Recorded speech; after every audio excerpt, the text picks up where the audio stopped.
John Lewis began his Sussex career in style as he bowled his side into a very strong position on the opening day of the LV County Championship season against Middlesex at the Brighton and Hove Jobs.com ground in Hove. After a delayed start, Ed Joyce inserted after winning the toss, and Steve McGoffin rewarded him by having Chris Rogers caught in the slips on the walk. As for many players, the start of this year's LV County Championship is crucial, and that is the case for Sam Robson, who was vigilant early on. It was left instead to David Milan to get the scoreboard ticking over, this cover drive just evading a fielder on its way to the fence.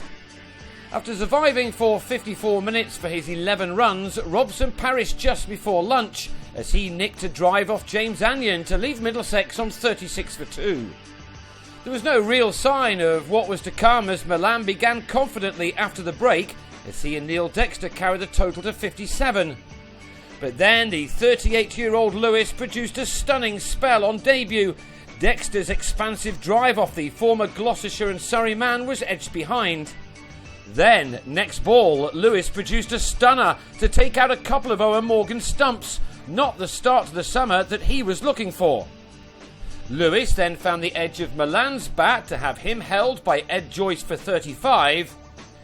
And more movement then saw Lewis have Adam Rossington taken behind by Ben Brown as the evergreen bowler claimed 4 for 12 in his punishing 7-over spell.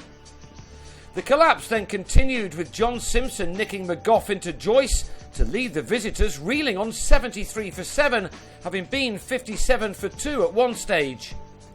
That became 82 for 8 when James Harris was undone by a perfect left-arm spinner's delivery from Ashar Zaidi, not the kind of ball anyone would have expected to see on the first day of the season. Tim Murtagh then decided to take the spinner on, only to haul out to Matt Pryor in the deep. Middlesex now 9 down with just 86 runs on the board. Toby Rowland-Jones and Stephen Finn did at least bring up the 100 before McGoffin removed the formers off stump.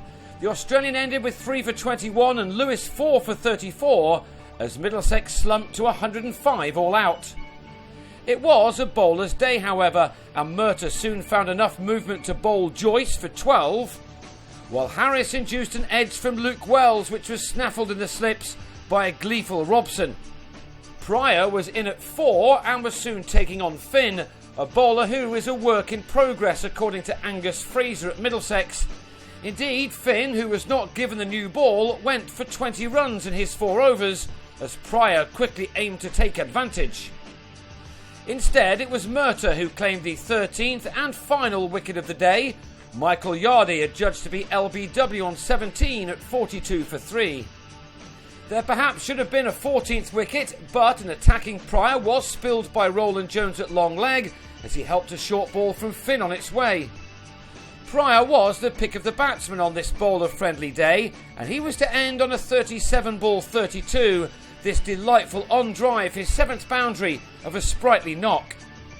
Pryor helped his side end the day already well on top as he and Matt Machin took the total to 86, made it more than 4 runs per over. Sussex already trail by only 19 runs and will look to build a substantial lead on day 2.